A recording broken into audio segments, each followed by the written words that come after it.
শীতকালও চলে এলো, আমার ছেলেও ডাব খাইতে চাইলো। তে ডাব তো নিয়ে যাইতে হবে, বাড়িতে পিঠি মিঠিও বানাই না, তো ছেলেও ডাবের পানিটা খাবে। আমার ছেলের এমনি অসুখ হয়েছে, তে যাই দিনই মোটর সাইকেলের কাছে দেখি ডাব পায় নাকি। বাবা তো বড় হয়ে গেল রে সাইল, বেচাকে নাকি হবে না রে সাইল ডাব। বড় মশাই মনে তো হয়েছে না। বড় মশাই ডাব ডাব বেচবেন? হ্যাঁ বেচবই তো।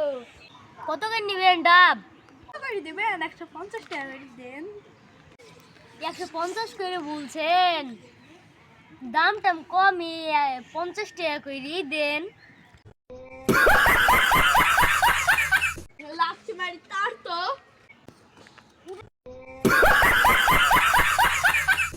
ওরে সমন্দিরা, তোমরা আমাকে মারলা, দাঁড়াও, আমি সভাপতিকে ডাইক নিয়ে আনছি, তোমরা এখানে দাঁড়াও। তো কোন বাপ আছে দেখ না শালা।